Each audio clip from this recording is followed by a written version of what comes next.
It's been a good year. It's been very busy. I feel that I have worked harder than I've ever worked before, but in a good way.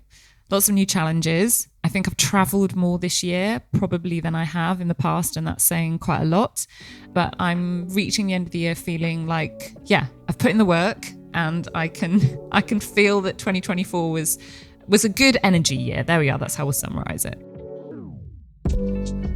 Carla, normally you quiz our guests about how we'll live our lives in the future. Today is a little different for our end of year festive episode of Fun. I'm so excited to get the chance to interview you again. To set the scene, I'm Akeem Nicol, the producer of this podcast, and you are what the listeners probably already know, the CEO of WGSN and the host of this podcast. I normally stay away from the mic and leave it to you to ask the questions, but just like last year around Christmas time, we're turning this around, so I'm now interviewing you. So let's get going. It's been a super busy year, you say. Why? So we have probably launched more things, upgraded more things, more innovation, more client events. There's just been a lot going on.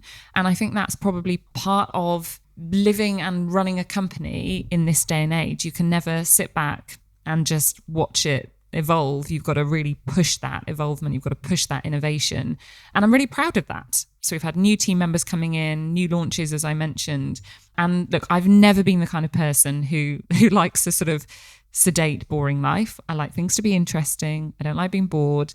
And this year I've definitely kind of led from the front, I think, on that, which is kind of pushing the team to come up with new ideas and getting that out to, our partner base as quickly as we possibly could. Off the back of that, which I find quite inspirational, would you say you've had to collaborate a lot more with your team and to help that process? You said there's been a lot of launches. How's that worked and how's that come to fruition? So I think this year, and maybe more towards the tail end, I've actually had to learn to let go more. So there are 650 people within WGSN now, which is a lot. And it's a lot more than when I arrived 10 years ago. And I love being in the detail. I love knowing what's going on. First thing this morning, we launched a new About Us page, which doesn't sound that seismic. And I was lying in bed looking at it, sending the person who'd written the copy some suggestions that I wanted changed. I'm very into the detail. And what I've been trying to learn, the example, not backing this up that I've just given you, is to just get out of people's way. Let brilliant people do brilliant things. And that is probably one of my biggest lessons this year. I really love that answer. And what would you say for 2024 has been your most proud achievement of the year? If you work in many organizations, you'll have an NPS, which is called a Net Promoter Score. And it's basically a way of the people who use your services giving you a scorecard. And we hit an all-time high in November of this year. It's been going steadily up and up and up over the past few years. And we hit an all-time high in November. And that was definitely a real kind of moment for me and the whole team that is an acknowledgement of the hard work that's going in. At the end of the day, we are only as successful as the people who use WGSN services. And so to get that kind of, I sort of felt like a little pat on the back, which I was so proud of. And we have celebrated that achievement as a team. And it is when we've got 6,500 customers, we've got many, many thousands of individual users. You can't talk to every single one of those. And that little scorecard. And maybe that's the kind of teacher's pet in me. It was very nice to get that in the first week of December. As the CEO of WGSN, who and how do you allow others to celebrate you? I think I said when we did this last year, because lots of people picked up, and I said, like, as a CEO, you can't get your little violin out and start complaining. It's really annoying for everybody. And probably on the other side of that is you don't need to go out and look for affirmation all the time. If you're in the job, then you're probably doing a reasonable version of it. But it is nice to be told that you're appreciated. And I actually had one of those recently. I hope she wouldn't mind me sharing this, but someone who'd been with the company about the same amount of time as me, sadly leaving, and it's due to her husband's got this amazing job in the US, and for visa reasons we can't continue to employ her there because of where she's from. I won't go into all the kind of HR legalities, but we can't, and it's really sad. And she asked to speak to me before she left, and she just said that she loved working for me and the kind of company that I'd created. So thank you, Bibiana, for saying that. It meant a lot. And you get the odd one of those now and again, and it is always nice. But that doesn't mean that anyone who listens to this podcast who works for me needs to tell me I'm doing a good job. I don't need it all the time, but it's just nice sometimes when it happens. And which forecast would you say from WGSN has excited you the most this year? There's the little ones and the big ones. So my absolute favourite, we have talked this year a lot about glimmers. And if you're listening to this podcast and you haven't listened to the episode when I interviewed Deborah Dana, please go and listen to it, because all credit goes to her. She coined this phrase. But I love it. And if you boil it down, it essentially means just those little kind of micro moments of happiness or joy or satisfaction or purpose. And I think in a world which is scary sometimes, depressing sometimes, overwhelming sometimes, being able to look for just those little moments that make you happy is really important. So I would say for me, glimmers has really stood out, and I use it, I tell people about it, and I try and find it in my own life as well. Right. So we've interviewed loads of people. As you just mentioned, Deb Dana was on our podcast. Out of the guests that we've had on 2024, which guest was your absolute favourite? Oh my goodness. No pressure. Isn't that like choosing your favourite child or something? You're not really supposed to do that. Maybe not. You got the COO of WGSN to do that in front of all of his employees. Oh yeah, I did. Yes, I did do that recently. Who's my favourite? I loved speaking to Natasha, who's one of my team in Singapore. And coming back to that point, we've got a lot of people in the organisation. I don't get to talk to everyone on a regular basis. And Natasha was just phenomenal. I was fascinated. We were talking about entertainment in Asia Pacific. I mean, this is not a topic that I necessarily have any agency or connection with. And I found it really fascinating how entertainment is evolving and how different parts of the world are changing us. So that one was brilliant. The creative director of Echo, he was fascinating as well. That sort of made me weirdly sort of fall in love again with fashion and creativity. So that was a really, really good one. And then Deborah, the glimmers one has really stayed with me, definitely. I'll bear that in mind for next year when we're putting together the list of guests. So Carla, you just mentioned, you hate CEOs that moan, and you mentioned it on our episode last year as well. So even though you hate CEOs that moan, what has made you moan this year? Southwest trains.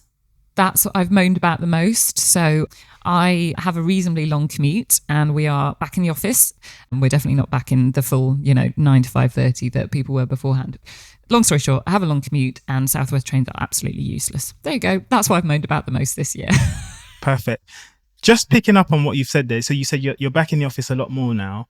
How do you feel like that's changed your work output, if I may ask? Look, I have a whole ethos on this. So pre-pandemic, I was very much, I like to be able to see people. I like collaboration. I think it's really important. People talking. I like people in the office. Pandemic hits. Everyone proliferates. Everyone's working from home. And I was like, I was totally wrong. This works so well. We were productive. We were innovating. And I was like, no one's ever going to go back to an office. And what I sort of failed to acknowledge at that time was you had all of this groundwork that had been done. All these people knew each other. They had all worked together. They had spoken to each other. As the company has evolved, you hire new people in, people leave. We're launching new things, all of those kind of things. I really felt that some of that connection had got lost. And I'm going to sound a little bit like I'm standing on my soapbox here. I also feel a real responsibility to people coming into the workplace. When I started, I learned from the people I saw. I might not even been talking to them, the way they behaved, the conversations they were having. And younger generation coming into the workplace, I just don't think learn in the same way if they're sitting at home. And yes, it's a pain. I've just talked about, the trains are annoying, your commute's annoying, it costs money. Those hours that you might be commuting, you could have been working. But the interactions, the way that you get to know people, for me, doing that in real life, I think is really important. And I'm making a real point this year of going out and meeting WGSN clients in person again. I used to do loads of it before the pandemic. Obviously waned during the pandemic. Even now it's sometimes challenging because they're not in offices, but I'm making a point, if you want to speak to me, you got to do it in person because I get to know them so much better in that scenario. Perfect. Right, so let's shift gears ever so slightly. I think everybody listening to this podcast knows you very well, but let's try and get to know you a little bit better with some recurring questions. First one is, how is your running coming along? Or are you still spending lots of hours on the Peloton trainer? So I am still spending lots and lots of hours on the Peloton trainer, but I did go for a run this weekend, mainly because the room where my Peloton in had 4 teenage boys asleep in there, still at 11 o'clock in the morning, and I couldn't wait any longer. And I was like, oh my God, I forgot. I remember how much I love this. I was listening to a podcast, running through the woods, getting my kind of forest bathing all at the same time. And a colleague of mine, Joss Corner, she this year set herself a challenge of running 1,000 kilometers over the year. And I like I'm very into New Year's resolutions. And I like one which is kind of health exercise related. And I'm like, maybe that's one. Maybe it's 1,000 kilometers next year. Or maybe I cycle that because I'm not giving up Peloton because I adore it so much. Very long. I can talk about exercise for days. Not as much running this year, but there still has been some running. And just so I know, was that Lives of Tomorrow you're listening to? So what podcast were you listening to on your run? I wasn't listening to Lives of Tomorrow. I was listening. I obviously listen to all our podcasts, even though listening to the sound of my own voice is slightly painful. I prefer listening to Create Tomorrow because then I don't have to listen to myself, but it's still interesting. No, I still love Table Manners. Jessie Ware and her mum. It's great running kind of and walking to work and things like that. It's still a favourite of mine. Perfect. Are you still using your air fryer, or was that just a passing fad? No, I've stopped using the air fryer. It's back in the cupboard. I know, I was obsessed with it for so long, but no, I've remembered how to use an oven. I mean, to be honest, we should actually, let me fess up. I don't even use the oven that often. I don't really cook things. I warm up soup. That's what I had for dinner last night. I warmed up some soup. I'm in my mid-40s and that's what I fed myself for dinner. Perfect. Do you still only travel with one pair of shoes, and has this caused any problems for you this year? I did present it at a conference in New York in September, and they had a professional photographer, and I saw the photographs afterwards and I was like, do you think as the CEO of a trend forecasting company you need to smarten up? Because I was just in my trainers, which I run around in all the time, and so I invested in a couple of pairs of heels, and I'm actually wearing them today. I'm wearing heeled boots today. It doesn't happen that often, but yes, I have been trying to be a little bit smarter, so that does necessitate wearing the trainers, and they need to be ones I can run in when I'm traveling, and fitting some heels in my suitcase as well. And as you will all know, I only ever travel with hand luggage, so that just means something else has had to come out. Right, so we'll pause on the recurring questions. We'll move on to finding out about WGSN and big plans for 2025. So what would you say is the big thing on the agenda for WGSN in 2025? So the biggest thing for us for 25 years, we have, or 27 years actually, 28 next year, more than 25 years we've been around, and we produce our forecasts in reports, like mini white papers. If you're a WGSN, subscriber, then you'll know this. We are planning on evolving those into what we're calling digital destinations, because trends don't stand still, they evolve. And so we create new forecasts for new trends, new industries, new seasons, but there are products that are evolving all the time. And we want to make sure that people who utilize our services can get hold of that information. And so we've started that process. And by midway through 2025, any user should be able to hit a trend page or a product page or an events page and see how that is evolving in real time with new data sources, new imagery, new information, new analysis. That is a huge shift for us, but I'm really excited about it because people, they cannot get enough of this information, and to be able to give it to them in real time will be a real game changer for us. I love that. Exciting innovations for 2025 coming. Yes, absolutely. Which type of trends would you say you find the most interesting? There's kind of two answers to that. There's ones which I see and I think, well, that's going to change my life for the better. And those might be really practical, like new forms of sustainable fabrics that are going to keep me warm, but are sweat wicking, and the advancements I find on fabrics and things like that, really, really interesting. And so you're always kind of like, oh, what will that mean for me or the people I know? But then there's the big picture stuff as well. So it's not the sexiest of topics, but payments. So I have been delivering our future consumer forecast for, all year. I've done it many, many times. It's our big kind of keynote piece used by thousands and thousands of companies around the world. And in there, we talk about these evolving payment systems. And you've got the big banks like JP Morgan who are testing new ways that we can pay, which are much safer and basically using, facial recognition or thumbprints or things like that. So we've been talking about this as something coming in the future. And then I was in Singapore with our team there a couple of weeks ago. And in our office there, you go downstairs and it's the world's chicest coffee shop. It's so beautiful. I don't actually drink coffee. That's by the way. It looks beautiful. They've just got these beautiful kind of silver futuristic taps, create, beautiful coffee. It smells delicious. There you pay with the palm of your hand. Wow. So there are things that we're forecasting to happen in 2025 or 2026 in parts of the world. And then I go to other parts of the world and it's already happening. And that I find fascinating as well. And it's our job to showcase those examples elsewhere in the world so companies in different parts of the world to that can learn from it. And I do find how certain countries will be really advanced on one front and further behind on others. And then other parts of the world, that's sort of reversed. So I think those things I find very fascinating, and I'm looking and I'm experiencing it and knowing that in the not too distant future, I will be paying for not my coffee, my mint tea with the palm of my hand, which I cannot do anywhere in the UK, but it is not far off because I could do it when I was in Singapore. That sounds exciting and scary at the same time for me. Yeah. Well, it means if you've forgotten your phone, then you're okay. Very but true. It does also mean that, you've got to be registered to do that. It should be much, much safer, put it that way. And focusing on Lives of Tomorrow and the podcast, do you have any guests that you would love to have on and really want us to track down for next year?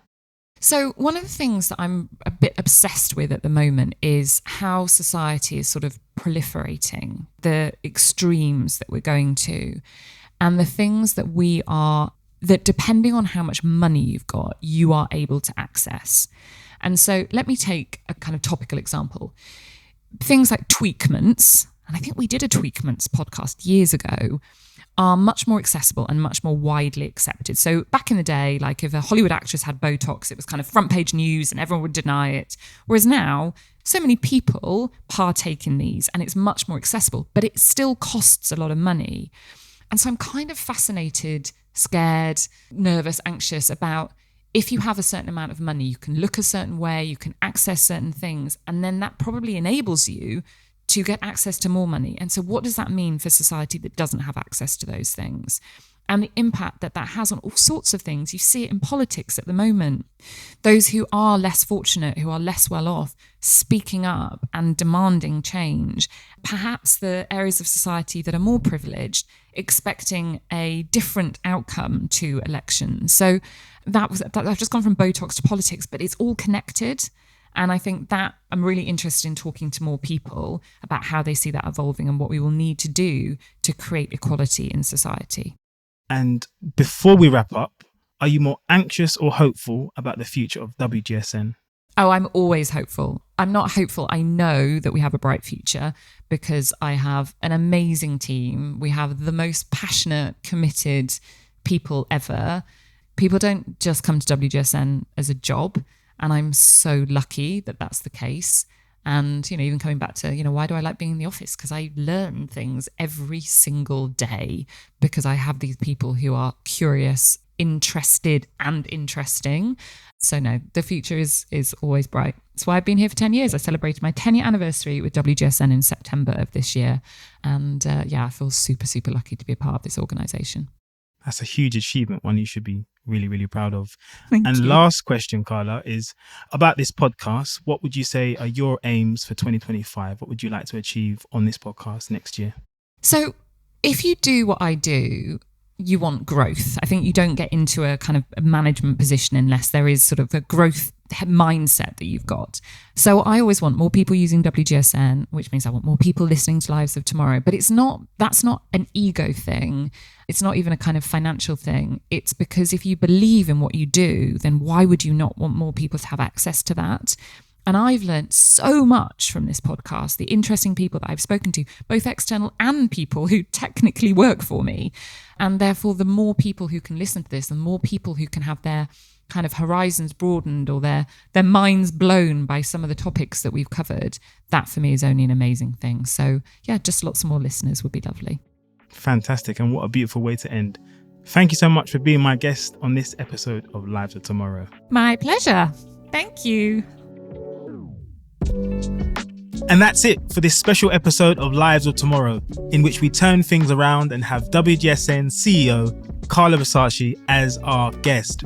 We'll return to normal for our next episode of Lives of Tomorrow with Carla back asking the questions. Thank you for letting me be your host for this episode, and a huge thanks for listening to us and supporting the podcast. Have a great festive period and a happy new year. I'm Akeem Nicol, producer of Lives of Tomorrow, and we'll see you again next time.